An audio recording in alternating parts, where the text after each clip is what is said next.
Welcome to another story celebrating horror mayhem. And yes, I am a nightmare before copy. Copy? Yes, I am a nightmare before coffee, as my husband definitely knows. Today, I'm reading another story from Voices from the Vaults. These are authentic tales of vampires and ghosts. This is edited by Devendra P. Varma, a professor at Dalhousie University in Halifax, which is exciting. I had forgotten when I was reading this that this is Canadian, and it's always nice to see Canadian authors. The Judge's House by Bram Stoker was definitely a longer story, so that's why I split it into two parts. The one that I'm reading today is called A Call in the Blood. This was written by Margaret L. Carter. It's a shorter story. The summons dragged her up from sleep. Sleep and a single clammy sheet weighed her down like 6 feet of earth. Her body felt like a statue carved from ice. Her heart thawed first. Little by little, heat seeped from the center of her chest through veins and nerves. Inch by inch, she changed from ice to flesh. The reviving process hurt, like plunging a frozen limb into warm water. But she had to wake up. Something in the night was calling her, something she needed. Laura flexed her fingers and toes, feeling needle pricks shoot through them. Stretching arms and legs, she sat up. The window in the one bedroom of her cabin was open.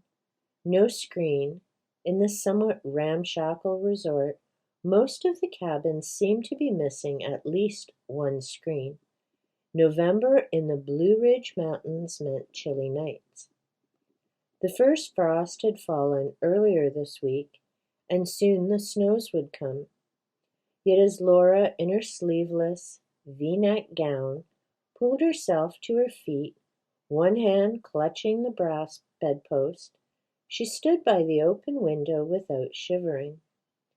The chill outside was nothing compared to the cold within her. She recognized the anomaly, knew she ought to feel cold. Most of the cabins were already empty, tourists having fled the autumn weather. At Thanksgiving, the resort would close for the season. But Laura couldn't leave as long as he was here, the one she needed. She made her way onto the porch, stumbling from one piece of furniture to the next, clutching for support like an invalid rising from a coma of weeks or months. What was calling her? Why couldn't she remember? Rough edges of planks on the weathering-worn porch scraped her feet, but numbness insulated her against discomfort. She leaned on a wooden post, inhaling the sharp, pine-scented air, trying to draw in strength. She faced the moon, newly risen, swollen. Its yellow orb reminded her of the closed eye of a sleeping beast of prey, a monstrous cat. In a moment that eye would open, and its glow would mesmerize her, awaiting the predator's leap. Shutting her own eyes behind the lids, she saw the image of another pair staring into the darkness. Now she remembered Victor. He was lying awake, his eyes burning into the night, calling her.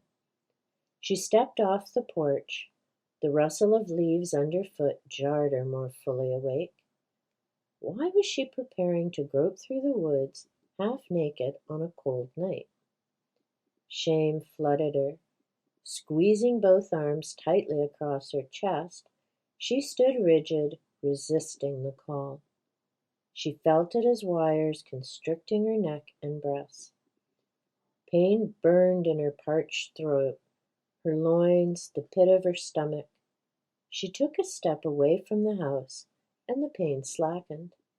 The call was like a fiery cord drawing her to him, hurting only if she pulled against it.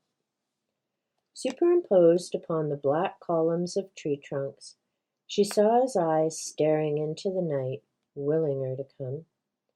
The image faded into a vision of his face as she'd seen it that first night. She had met Victor before the end of season Halloween costume dance, but only to wave casual greetings down a path or across a room. At the lodge that night he'd worn evening dress with a black cape, as had at least a dozen other men at the party. Only Victor's eyes, though, snared and held hers as he surveyed her costume. She too had been draped in black and scarlet, vaguely intending a seductive modernization of traditional witch's garb. Her flame-hued hair, the legendary devil's mark, reinforced the motif. The harmony of their disguises had struck her as an omen. He remarked on the splashes of red punctuating her black velvet, asking whether she was a black widow spider, hunting for men to drain of their life force. Yet Laura felt that he was the one spinning a web to enmesh her. She'd laughed at his wit and reposited with the old verse, "Come into my parlor," said the spider to the fly. Now this night she felt still more like a gauze-winged creature being reeled in by silky but unbreakable tendrils. Damp leaves and pine needles slipped under her bare feet. She clambered, half the time on all fours, over hilly ground, seeking the most direct route to Victor's cabin. Her need wouldn't allow the luxury of the long way round, by cleared, gravel-strewn trails. When bushes, already leafless, screened her path, she ripped them aside with both hands. Though her strength was growing as she drew near her goal, her breath still came fast and shallow, and she had to steady herself now and then against the rough trunks of pine trees. Whenever she dared stop to rest, the need burned hotter.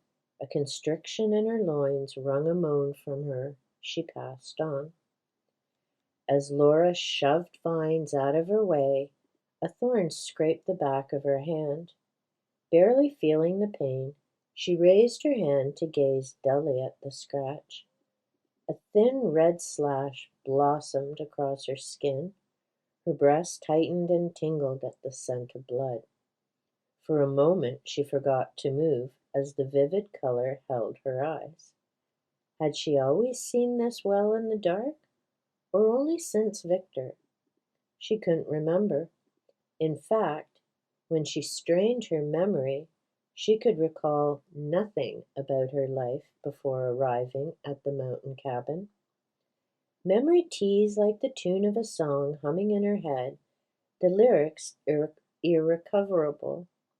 She knew that by day she recollected a family, a job, a life outside, but by day she was not fully alive.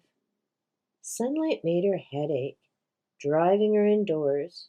She slept more and more between dawn and dusk, to leave the nights free for Victor. How many times had she visited him? Trying to recall specifics was like trying to catch the scraps of a dream blowing away like skeletal leaves shredded by a late autumn wind. As she raked through the rubbish heap of her thoughts, she managed to seize one detail. This evening, or was it last night or the night before, she'd ventured into the lodge dining hall for the first time in at least a week. Hunger had driven her to order the beef stew she'd enjoyed so much during her early days at the resort. Or had she? That was part of the blur before Victor. When the bowl had been set before her, though, the rich, brown smell of broth had abruptly metamorphosized to a stench of decay. She'd found herself staring down at charred fragments of dead animals. Swallowing nausea, she'd fled from the oak-beamed room, with the sweltering heat of its stone hearth, into the chill twilight. How long since she'd eaten solid food? She thought she'd had nothing more substantial than milk since the night of the dance. She'd remembered stale egg sandwiches, pumpkin-faced cookies, and champagne punch. At midnight, Victor had walked her to his cabin, her first visit there. She recalled having the inane notion that he, not champagne, was bubbling through her veins. Though his arms had encircled her, the contact between his fingers and her bare shoulders searing like dry ice, she hadn't needed the support.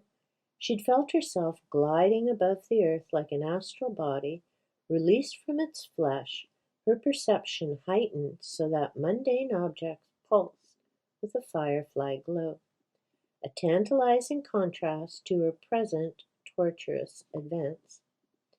An owl hooted as she blundered into the lower branches of its tree. Like the bird, memory flitted out of reach when she grasped at it. What had happened that night at Victor's cottage?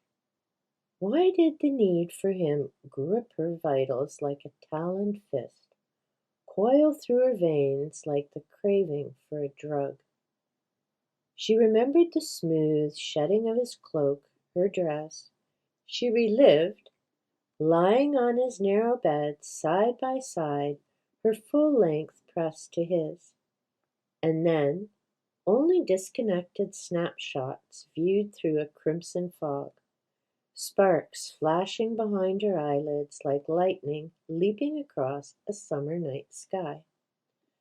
A scarlet drop suspended like a ruby on pale flesh, and their two bloodstreams melting into one, like a pair of flames fusing. Her vision cleared, unfolding the sight of Victor's cabin a few 100 feet away. Trees had been thin-tiered to make space for the house. By shutting her eyes, she could see his wide open, gleaming with impatience as they summoned her to renew the bond he had shared with her every night since their first embrace. Dizziness surged over her. When it ebbed, she stumbled down the hillside to the porch of the cabin. Once there, she had to lean against the door and wait for his nearness to restore her strength. Her legs ached from the hike over uneven ground, but the ache in her breast and entrails yearned more insistently. She scrabbled at the door. The knob resisted her struggle to twist it open. Locked. Her fingernails raked the peeling paint from the wood. She hardly heard the groans rising in her own throat. At last she gathered her wits and walked around the house. At the back she found an open window, unscreened, that she immediately recognized as Victor's. His breathing rose and fell in her ears like waves on a rock. She rested her forehead against the window frame, drinking in the rhythm of his heart. That sound grew to thunderous volume, engulfing and obliterating all else. Her own heart began to throb in unison with it, until she could no longer distinguish the two. Irresistibly lured, she climbed over the window-sill, hardly noticing either the splinters in her hand or the ripping sound as her nightgown snagged on a nail. Now she stood at his bedside. His eyes were not open after all. Though his breathing was heavy with sleep, even his sleeping mind called to her. She glimpsed the filmy pastel of her gown, ghost-like in the mirror across the room. She gently lowered herself to the mattress, reclining over him. His eyes opened then, to stare unmoving into hers. Enthralled, she leaned closer. Her hands came to rest on his shoulders. The contact set electricity vibrating in the centers of her palms. His passion blazed up to fuse with hers. Every cell of her body was flooded, filled, and revitalized by him. She tasted the hot, sweet tang of some potent liquor. Delirious, she drew back to look down at Victor. Their minds merging along with their blood, she experienced an instant of double vision. Not only did she see him lying immobile, his head thrown back to reveal a crimson gash just above his collarbone. She also saw herself through his eyes, heavy-lidded, intoxicated with lust, brows grown together, hair tangled with flakes of dead leaves, mouth smeared with dark wetness. Laura touched her blood-stained face, and the tiny hairs on her palm bristled. She pulled back into herself and found memory there.